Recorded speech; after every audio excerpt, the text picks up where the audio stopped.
तो हेलो दोस्तों, स्वागत है आप सभी लोगों का सम्राट अकेडमी में। तो दोस्तों मेरा नाम है आकाश और दोस्तों इस वीडियो में हम करेंगे मैथ लॉन्ग इंपॉर्टेंट क्वेश्चन, ठीक है, क्योंकि समय बहुत कम है। और इस वीडियो में हम मैथ के जो बड़े क्वेश्चन आते हैं दीर्घ उत्तरी वाले वो क्वेश्चन बात करूंगा और वो क्वेश्चन बात करूंगा जो एग्जाम में तुरंत आए, ठीक है। फालतू के कोई क्वेश्चन नहीं होंगे, वो क्वेश्चन होंगे जो कि एग्जाम में आपके हिट करेंगे। और 100% मैंने कोशिश भी रखा है, इतना प्रयास किया है उन क्वेश्चनों को लेकर कि वो आएंगे भी आएंगे, ठीक है। तो चलिए इस वीडियो को फटाफट 200 लाइक तक पहुंचा दीजिए। इस वीडियो को शुरू से लेकर लास्ट तक देखना है। और चैनल पे आप नए हैं तो प्लीज़ चैनल को सब्सक्राइब कर लीजिए और बेल आइकन को भी प्रेस कर लीजिए, ठीक है, क्योंकि यह मोस्ट इंपॉर्टेंट क्वेश्चन। इन जो क्वेश्चन को मैं बताऊंगा एकदम रट्टा मार लीजिए। इन क्वेश्चनों को 10 बार 15 बार जितना बार उतना प्रैक्टिस करके जाइए, क्योंकि मैं कम ही सवाल बताऊँगा, समझ रहे हैं। मैं अधिक से अधिक आपके एग्जाम तक अधिक से अधिक 200 अधिक से अधिक क्वेश्चन करा दूँ, बहुत है। इस 200 में से इसी के बीच ही आएगा वो क्वेश्चन, ठीक है, क्योंकि यहाँ पे जो हम लोग क्वेश्चन करा रहे हैं वो सब सोच समझ के कराया जा रहा है। क्वेश्चंस की जो बहुत बार पूछा गया है, हर बार प्रीवियस ईयर पेपर को देखा जा रहा है कि हाँ ये क्वेश्चन बहुत बार आने की संभावना है, वो क्वेश्चंस कराया जा रहा है, हर बार पूछता है। तो चलिए वीडियो को फटाफट लाइक कीजिए, वीडियो को ज़्यादा शेयर कीजिए, कमेंट एक प्यारा सा कमेंट करके बताइए वीडियो आपको कैसी लगी, ठीक है। चलिए चलते हैं आज के पहले क्वेश्चन की ओर और आज के पहले क्वेश्चन से स्टार्ट करते हैं।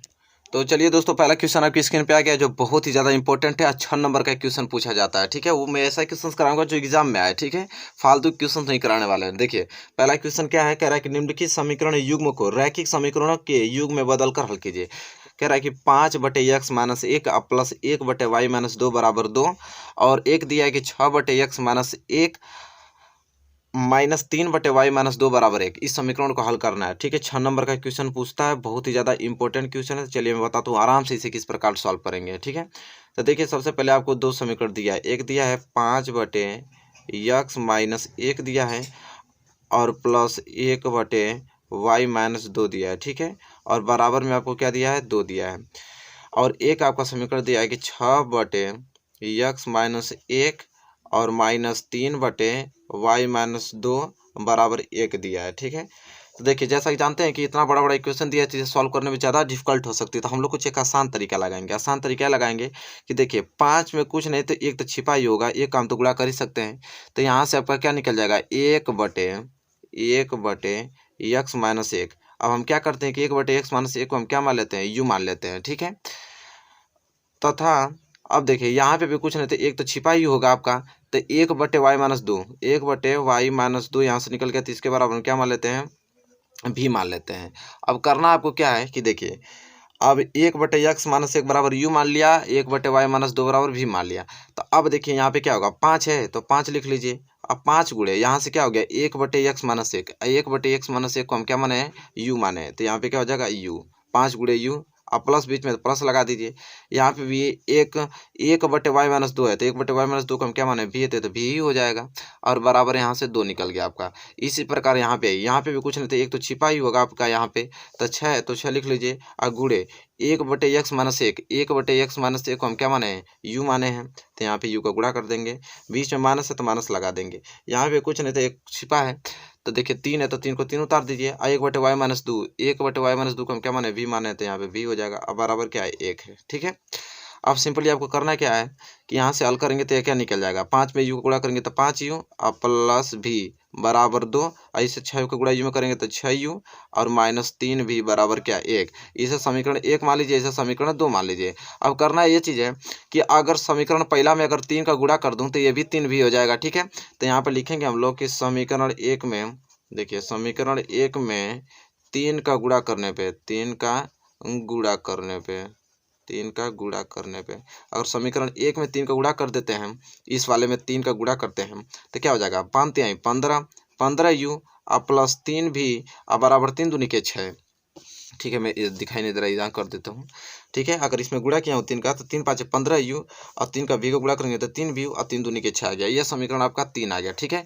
अब सिंपली आपको करना है यह चीज़ है कि समीकरण 3 व 2 को जोड़ने पे, समीकरण 3 व 2 को क्या करने पे, जोड़ने पे। चलिए समीकरण 3 और 2 उतारिए। समीकरण 3 आपका है 15u और प्लस 3 भी बराबर 6, ये समीकरण आपका 3 है। और समीकरण 2 क्या है कि 6u माइनस 3 भी बराबर 1, ये समीकरण दूसरा है, ठीक है। इसे क्या करने पे, तो जोड़ने पे। चलिए जोड़ रहे हैं, यहाँ पर लिख दीजिएगा जोड़ने पे, क्योंकि ये 6 नंबर का पूछता है। तो जोड़ेंगे तो +3v से -3v, ये क्या हो जाएगा, कैंसिल हो जाएगा। यहाँ से क्या बचेगा, 15 और 6 कितना हो जाएगा, 21u। 21u बराबर 6 1 7। अब यहाँ से u निकालेंगे तो हो जाएगा 7/21। तो u बराबर हो जाएगा 7 एकम 7 7 त्रिक 21, u बराबर हो जाएगा 1/3 हो जाएगा। तब u बराबर 1/3 आ गया। तो अब सिंपली आपको करना ये चीज़ है कि u का मान समीकरण 1 में रख दीजिए, ठीक है। u का मान क्या करने पर, u का मान यहाँ लिखिए, u का मान समीकरण 1 में रखने पर, u का मान समीकरण 1 में रखने पे, देखिए लॉन्ग क्वेश्चन है, 6 नंबर का पूछता है।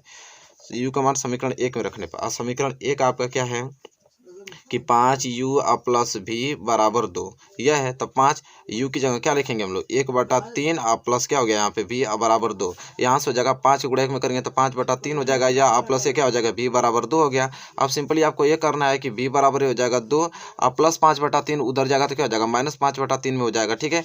अब यहाँ से v निकालेंगे तो 3 दूनी के 6 -5 बटा क्या आ जाएगा, 3 आ जाएगा। और यहाँ से v बराबर क्या आ जाएगा, 6 में से 5 गया तो 1 बटा क्या आ जाएगा, 3। यहाँ से आपका निकल गया क्या है, v बराबर 1/3 है। यहाँ से निकल गया u बराबर 1/3 निकल गया, ठीक है। अब दोनों 1 1 3 बटे निकल गए हैं, ठीक है। अब आप सिंपली आपको करना ये चीज़ है कि अब हमें निकालना है किसका, x और y की वैल्यू निकालना है। तो चलिए इस पेज पे देखिए, अब आपको करना ये चीज़ है दोस्तों कि इतना वैल्यू निकल गया, दोनों का 1/3 निकल गया। यहाँ जैसा कि देख पा रहे हैं u बराबर v 1/3 आ गया है और v बराबर v 1/3 आ गया है। लेकिन दोस्तों हम समीकरण क्या माने थे, हम माने थे कि 1/x - 1 बराबर हम क्या माने थे, u माने थे, और 1/y - 2 बराबर क्या माने थे, v माने थे, यही तो माने थे। अब सिंपली आपको करना है यहाँ पे कि 1/x - 1 बराबर u का वैल्यू क्या है, 1/3। इसी तरह इसको 1/y - 2, अब v का वैल्यू v क्या है, 1/3 आया है।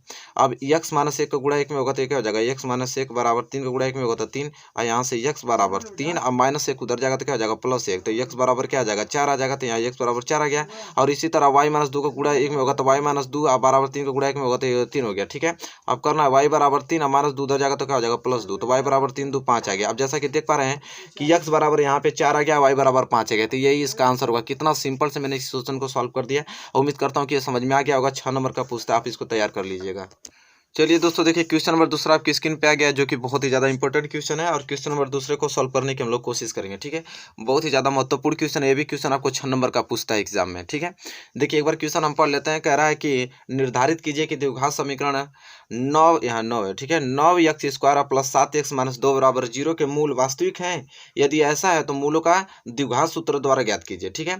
कह रहा है कि अगर यह समीकरण जो दिया द्विघात समीकरण, अगर यह इसका मूल वास्तविक है तो हमें मूलों का मूल ज्ञात कीजिए, वो भी किसके, द्विघात सूत्र द्वारा ज्ञात करना है। तो बहुत ज़्यादा अच्छा क्वेश्चन है, बहुत ही ज़्यादा इंपॉर्टेंट क्वेश्चन है। तो चलिए इस क्वेश्चन को करते हैं। सबसे पहले हम चेक करेंगे कि यह जो इसके मूल वास्तविक हैं कि नहीं। तो सबसे पहले आपको यहाँ पे सॉल्व करते हैं हम, ठीक है।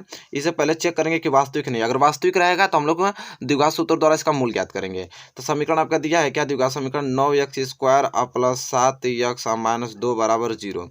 अब देखिए अब करना क्या है कि अगर इसको मूल ज्ञात करना है तो सबसे पहले हम क्या करेंगे, इस समीकरण को किससे तुलना करेंगे हम, ax² + bx + c बराबर 0। यही तो फॉर्मेट होता है द्विघात समीकरण का। इससे तुलना करने पे चलिए तब इससे तुलना करेंगे तो देखिए क्या मिलेगा हमें। समीकरण दिया आपका 9x² + 7x - 2 बराबर 0। इसके नीचे लिखेंगे उसको ax² + bx + c बराबर 0। अब तुलना कर रहे हैं तो यहाँ से a बराबर क्या निकल गया, 9, और यहाँ से b बराबर क्या निकल गया, 7, और c बराबर क्या निकल गया, -2। अब इतना निकल गया।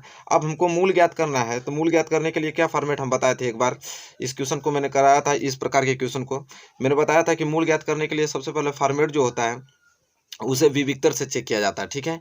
क्या, विविक्तर का फॉर्मेट आप जानते हैं, फार्मूला क्या होता है, d बराबर b² - 4ac होता है, ठीक है। तो चलिए पहले विविक्तर इसका निकाले जाए। तो d बराबर क्या हो जाएगा, b कितना दिया है 7, तो 7 का स्क्वायर अब -4, a कितना दिया है 9, और c कितना दिया है -2। तो 7 का वर्ग करेंगे तो कितना हो जाएगा 49, माइनस गुणा माइनस में होते हो जाएगा प्लस, ये हो जाएगा 9 चौको 36 दूनी कितना हो जाएगा 72 हो जाएगा, ठीक है। अब इसे करेंगे तो 9 2 11 7 4 11 1 12 कितना आ गया 121 डी बराबर कितना आ गया 121। अब जैसा कि आप देख पा रहे हैं कि डी बराबर कितना आ गया 121। ठीक है। और एक चीज़ और देख पा रहे हैं कि जो डी है वो किससे 0 से बड़ा है, और जब डी 0 से बड़ा होने लगे तो समझ लीजिए कि वो मूल क्या होता है, वास्तविक होता है। ठीक है, तो यहाँ पे मूल तो वास्तविक हमको मिल गया। ठीक है, यहाँ पे लिखेंगे कि अतः मूल क्या है, वास्तविक है। चलिए, तो वही तो कहा था कि अगर मूल वास्तविक है तो हमें इसका मूल ज्ञात कीजिए, और मूलों को द्विघात सूत्र द्वारा ज्ञात करना है। तो यहाँ पे मूल वास्तविक हमको तो मालूम चल गया, जब डी 0 से बड़ा होने लगा, मतलब विविक्तर 0 से बड़ा होने लगा, तो मतलब समझ लीजिए कि वास्तविक है। तो यहाँ से आप चेक करके वास्तविक अब जान गए। अब इसका मूल ज्ञात करना है, तो अभी द्विघाती सूत्र क्या होता है, जैसा कि जानते हैं, तो होता है x बराबर -20 प्लस माइनस करड़ी में b² माइनस 4ac और बाई 2a, ये होता है द्विघाती सूत्र। तो चलिए देखिए, यहाँ से x बराबर निकलेगा, यहाँ पे देखिए -b, तो b क्या आया था, b 7 आया था, तो ये क्या हो जाएगा -7, और प्लस माइनस फिर b आ गया, b मतलब क्या, 7 का स्क्वायर। ठीक है, और -4ac। तो अभी देखिए, अब यहाँ से सिंपल b² - 4ac अभी हम लोग निकाले हैं ना, b² - 4ac कितना आया था, 121 आया था। तो डायरेक्ट यहाँ कुछ लिखने की जरूरत नहीं है, आप 121 ही लिख दीजिए। ठीक है, सिंपल सा। तो 121 आ गया, और बटे में 2 और गुणे a का वैल्यू कितना है, यहाँ पे 9, तो यहाँ पे क्या लिखेंगे 9। अब सिंपली देखिए, यहाँ से क्या निकल गया, -7 और प्लस माइनस ये हो गया करड़ी में 121, और 9 दूनी के 18 निकल गया। ठीक है, अब यहाँ से निकलेंगे तो -7 और प्लस माइनस 121 का वर्गमूल क्या होता है, 11 होता है, और बटे में क्या हो गया 18। ठीक है, x बराबर, अब यहाँ से देखिए प्लस माइनस 2 चिन्ह आ गया, तो हम लोग लिखेंगे क्या कि एक बार प्लस लेने पर एक बार माइनस लेने पर, तो पहले हम लोग क्या लिखेंगे, प्लस चिन्ह लेने पर। ठीक है, प्लस चिन्ह लेने पे, प्लस चिन्ह लेने पर, और प्लस चिन्ह ले रहे हैं तो x बराबर क्या आ जाएगा, -7 और प्लस 11 बटे 18 आ जाएगा। ठीक है, तो यहाँ से हो जाएगा आपका क्या, 11 में से 7 घटेगा तो कितना बचेगा, यहाँ पे 4 बटे कितना बचेगा 18, तो यहाँ से कटाएंगे तो 2 दूनी के 4 और 2 9 18, ये आ जाएगा 2 बटे 9 आ जाएगा। और एक बार लिखेंगे माइनस ऋणात्मक चिन्ह लेने पे, ऋणात्मक चिन्ह लेने पे, एक बार ऋणात्मक चिन्ह लेंगे तो क्या हो जाएगा, x बराबर -7 और -11 बटा 18 आ जाएगा। तो -11 और -7 कितना हो जाएगा, -18 बटा 18 आ जाएगा। अब कैंसिल हो क्या हो जाएगा, -1 आ जाएगा। ठीक है, तो आप देखिए इसके क्या पूछा था हमसे, 2 मूल पूछा था, तो 2 मूल इसके आ गया, एक -1 आ गया, एक 2 बटे 9 आ गया। तो यहाँ पे लिखेंगे अतः मूल इसके आ गए क्या, -1 और 2 बटे 9 आ गया। तो इस प्रकार ये क्या हो जाएगा, इसका आंसर हो जाएगा। तो जैसा कि देख पा रहे हैं, बहुत ही ज़्यादा इंपॉर्टेंट क्वेश्चन है, हम लोग कितना आसानी से इसको समझ लिए हैं। तो दोस्तों उम्मीद करता हूँ कि क्वेश्चन आपको क्वेश्चन नंबर जो दूसरा है वो समझ में आ गया होगा। 6 नंबर का क्वेश्चन पूछा जाता है, ये सारे क्वेश्चनों को करके ही आपको एग्जाम में पहुँचना है। ठीक है, चलिए उम्मीद करता हूँ क्वेश्चन नंबर दूसरा क्लियर हो गया हो, तो हम बढ़े अगले क्वेश्चन की ओर, क्वेश्चन नंबर तीसरे की ओर। चलिए दोस्तों, देखिए क्वेश्चन नंबर तीसरा आपकी स्क्रीन पे आ गया, जो कि बहुत ही ज़्यादा महत्वपूर्ण क्वेश्चन है। इस क्वेश्चन को बहुत बार क्वेश्चन पूछा गया एग्जाम में, तो इसे आप लोग किसी कीमत पे आपको इसको करके ही जाना है आपको एग्जाम में। ठीक है, चलिए क्वेश्चन पढ़ते हैं। कह रहा है कि 2 वर्गों के क्षेत्रफलों का योग, 2 वर्गों के क्षेत्रफलों का योग 117 मीटर स्क्वायर है। यदि उनके परिमापों का अंतर 12 मीटर हो तो दोनों वर्गों की भुजाएं ज्ञात कीजिए। ठीक है, देखिए कोई 2 वर्ग दिया है, एक वर्ग यह हो गया और एक वर्ग यह हो गया। ठीक है, अब वर्ग जानते हैं, वर्ग की सभी भुजाएं आपस में क्या होती हैं, बराबर होती हैं, इतना तो आप लोग मालूम है आप लोगों को। ठीक है, कोई दिक्कत नहीं होगा। अब देखिए 2 वर्गों के क्षेत्रफल, इसका वर्ग का क्षेत्रफल, इसका वर्ग का क्षेत्रफल, और दोनों वर्गों का क्षेत्रफल को अगर हम जोड़ दें तो वो कितना होता है, 117 मीटर स्क्वायर होता है। यदि उनके परिमाप, परिमाप जानते हैं कि यहाँ से लेके पूरी लंबाई क्या कहलाती है, परिमाप कहलाती है। अगर यहाँ से मैं चलना प्रारंभ करूँ, यहाँ की दूरी, यहाँ की दूरी, यहाँ की दूरी पूरा ऐड कर लूँ तो ये क्या कहलाएगा, आपका परिमाप कहलाएगा। तो चलिए हम मान लेते हैं कि जो पहला वर्ग इसका भुजा x है, तो ये x है, तो ये भी x होगा, ये भी x होगा, ये भी x होगा। ये अगर इसे y भुजा मान लेते तो ये भी y होगा, ये भी y होगा, ये भी y होगा। ठीक है, समझ रहे हैं। तो देखिए हल में आपको लिखना है कि माना, यहाँ पर लिखना पड़ेगा कि माना प्रथम वर्ग की भुजा, माना प्रथम वर्ग की भुजा लिखना पड़ता है, माना प्रथम वर्ग की भुजा कितना, x मीटर, तथा दूसरे वर्ग की भुजा, तथा दूसरे वर्ग की भुजा, तथा दूसरे वर्ग की भुजा कितना मान लेंगे, y मीटर। ठीक है, दूसरे वर्ग की भुजा कितना हो गया, y मीटर हो गया। ठीक है, इतना मानने के बाद आप देखिए करना कह रहा है कि प्रश्न अनुसार, देखिए प्रश्न हमसे तो यही कहा, देखिए बहुत सिंपल, आप समझेंगे कोई दिक्कत नहीं होगा। कह रहा है कि इस वर्ग का क्षेत्रफल और इस वर्ग का क्षेत्रफल, दोनों वर्गों का क्षेत्रफल अगर जोड़ दिया जाए तो कितना होता है 117 मीटर स्क्वायर होता है। तो वर्ग का क्षेत्रफल क्या होता है भुजा स्क्वायर। तो पहले वर्ग का क्षेत्रफल क्या हो जाएगा भुजा मतलब यक्स का स्क्वायर, और दूसरे वर्ग का क्षेत्रफल क्या हो जाएगा वाई स्क्वायर। अगर इन्हीं दोनों को, ये भी इसका पहले वर्ग का क्षेत्रफल आ गया या दूसरे वर्ग का क्षेत्रफल, इन दोनों को जोड़ दिया जाता है कितना आता है 117 मीटर स्क्वायर आता है। बात खत्म। अब करना आपको क्या है, इससे समीकरण नंबर क्या मान लीजिए 1 मान लीजिए, ठीक है। अब सिंपली आपको करना ये चीज़ है, कह रहा है कि यदि उनके परिमापों का अंतर 12 हो, अब परिमाप निकालना है। परिमाप क्या होता है, मैंने क्या कहा था कि यहाँ की लंबाई, यहाँ की लंबाई, यहाँ की लंबाई, पूरी लंबाई जोड़ दिया जाए तो परिमाप हो जाए। तो परिमाप कितना हो जाएगा 1 2 3 4, 4 एक्सिस का परिमाप हो जाएगा। ठीक है। तथा पहले वर्ग का परिमाप क्या आ जाएगा 4x, क्योंकि चारों लंबाई जोड़ देंगे तो 4x, और दूसरे वर्ग का परिमाप क्या हो जाएगा 4y हो जाएगा। और लिखा है कि अंतर, उनके परिमापों का अंतर 12 है, मतलब ये अंतर 4x माइनस 4y बराबर अंतर कितना आ गया 12 आ गया। ठीक है। तो यहाँ से आप हल भी कर सकते हैं, 4 कॉमन ले लेंगे तो कितना हो जाएगा x माइनस वाई बराबर कितना हो जाएगा 12। तो यहाँ से निकाल लीजिए x माइनस वाई बराबर क्या हो जाएगा 4 3 12, x माइनस वाई बराबर कितना आ जाएगा 3 आ जाएगा। ठीक है। और यहाँ से आप y की वैल्यू भी निकाल देंगे, y की वैल्यू निकालेंगे तो कितना हो जाएगा x माइनस 3 आ जाएगा यहाँ से। ठीक है, इतना तो जानते हैं आप लोग। तो y बराबर क्या आ गया x माइनस 3 आ गया।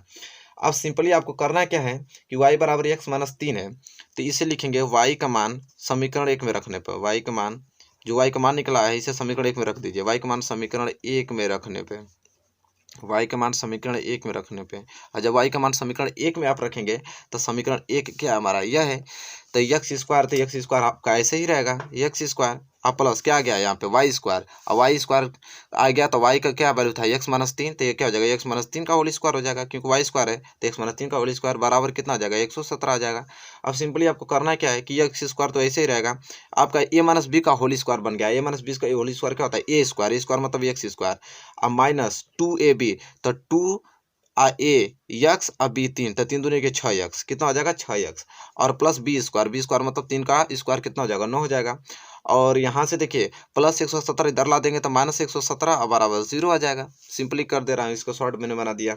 यहाँ से क्या हो जाएगा एक्स स्क्वायर हो जाएगा 2x स्क्वायर। ठीक है। और ये क्या हो जाएगा आपका माइनस 6x, और ये देखिए प्लस माइनस घटेगा 117 में से 9 घटाएंगे तो कितना बचेगा माइनस 108 बचेगा, और बराबर यहाँ से क्या बचेगा 0 बच गया। यहाँ से हम 2 कॉमन भी ले लेते हैं, 2 कॉमन लेंगे तो क्या हो जाएगा एक्स स्क्वायर माइनस 2 3 क्या हो जाएगा 6x और माइनस ये क्या हो जाएगा 2 5 10 और 2 4 8 बराबर 0। मतलब ये आपका बन गया क्या एक्स स्क्वायर माइनस 3x और माइनस 54 बराबर 0 बन गया। तो अब इस समीकरण को क्या करना है हमें हल करना है। तो 54 को गुणा एक्स स्क्वायर में करेंगे तो हो जाएगा 54 एक्स स्क्वायर, गुणा करने पे 54 आ जाए और घटाने पे 3 आ जाए। ठीक है।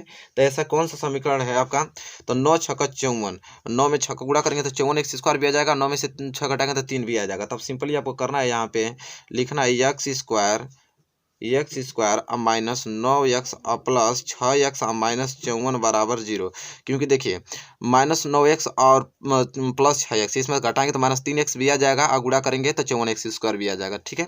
अब यहाँ से कॉमन ले लीजिए, यहाँ से x कॉमन लेंगे तो हो जाएगा x माइनस 9, और यहाँ से 6 कॉमन लेंगे तो x माइनस 9 बराबर 0।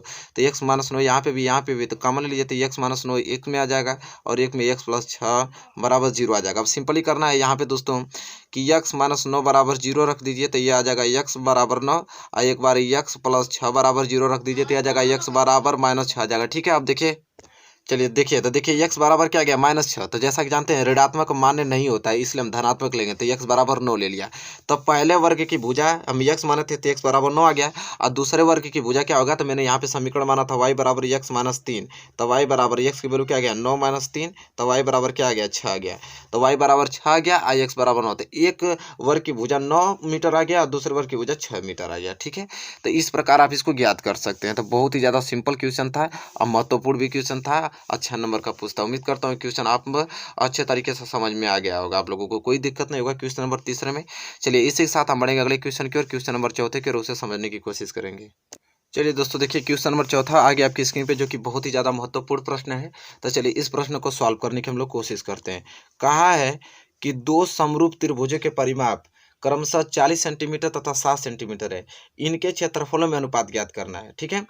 तो चलिए देखिए अनुपात पूछा है, तो अनुपात में हम लोग कैसे लिखते हैं, तो कह रहा है कि 2 समरूप त्रिभुजों के परिमाप, अब परिमाप क्रमशः 40 सेंटीमीटर 7 सेंटीमीटर दे दिया परिमाप हमको, तो हम लोग हर में लिखेंगे पहले त्रिभुज का परिमाप, पहले त्रिभुज का परिमाप 2। ठीक है। पहले त्रिभुज का परिमाप अब बटे में क्या आपका दूसरे त्रिभुज का परिमाप, बटे में दूसरे त्रिभुज का परिमाप, क्योंकि हमसे अनुपात पूछा है, ठीक है। दूसरे त्रिभुज का परिमाप, चलिए पहले त्रिभुज का परिमाप बटे में दूसरे त्रिभुज का परिमाप हो गया। और चलिए मान लेते हैं पहले त्रिभुज का परिमाप हम मान लेते हैं A1 और दूसरे त्रिभुज का परिमाप हम A2 मान लेते हैं, ठीक है। और A1 A2 क्या है, यहाँ पे त्रिभुज की भुजाएं हैं। तो A1 का परिमाप कितना आ गया 40 और A2 का कितना आ गया 60 आ गया। तो यहाँ से कटाएंगे तो 20 दूनी के 40 और 20 3 60 कितना आ गया 2/3 आ गया, ठीक है। तो यहाँ आ गया A1 बटा A2 कितना आ गया 2/3 आ गया। A1 2 आ गया और A2 कितना आ गया 3 आ गया, ठीक है। अब हमसे सिंपल ये पूछा था कि त्रिभुज के क्षेत्रफलों का अनुपात, तो बहुत ही सिंपल हम लोग लिखेंगे पहले त्रिभुज का क्षेत्रफल, पहले त्रिभुज का क्षेत्रफल, पहले त्रिभुज का क्षेत्रफल बटे में दूसरे त्रिभुज का क्षेत्रफल, दूसरे त्रिभुज का क्षेत्रफल, दूसरे त्रिभुज का क्षेत्रफल, ठीक है। तो पहले त्रिभुज का क्षेत्रफल क्या हो जाएगा A1, तो क्षेत्रफल के जानते हैं आप लोग स्क्वायर होता है, तो A1 का स्क्वायर और बटे में क्या हो जाएगा A2 का स्क्वायर हो जाएगा, ठीक है। A1 आपका 2 है तो ये जाएगा 2 का स्क्वायर और A2 आपका 3 है तो ये जाएगा 3 का स्क्वायर, 2 का स्क्वायर हो गया 4 और 3 का स्क्वायर क्या हो गया 9। तो यहाँ पे क्षेत्रफलों का अनुपात कितना आ गया, बहुत ही सिंपल निकल गया आ गया कि क्षेत्रफलों का अनुपात यहाँ पे लिखना पड़ता है ना थोड़ा, क्षेत्रफलों का अनुपात आ गया आपका 4/9 आ गया, ठीक है। तो देख पा रहे हैं बहुत ही ज़्यादा सिंपल है। क्षेत्रफलों का अनुपात तो क्षेत्रफल इसका वर्ग होता है तो भुजा का वर्ग कर सकते हैं, तो बहुत ही ज़्यादा सिंपल ये क्वेश्चन था, ठीक है। तो आप आराम से इसका आप अनुपात निकाल सकते हैं। दोस्तों उम्मीद करता हूँ कि क्वेश्चन आपको बहुत ही पसंद आया होगा, बहुत ही क्लियर हो गया होगा। तो दोस्तों इस वीडियो में इतना मैंने लॉन्ग क्वेश्चन लिया है और क्वेश्चन मैं प्रोवाइड करूँगा। तो दोस्तों इस वीडियो को ज़्यादा से ज़्यादा शेयर कीजिए, वीडियो पसंद आए तो लाइक कीजिए, चैनल पर नए हैं तो प्लीज़ चैनल को सब्सक्राइब कीजिए, बेल आइकन को भी प्रेस कीजिए। तब तक के लिए दोस्तों धन्यवाद, मिलेंगे नेक्स्ट वीडियो में।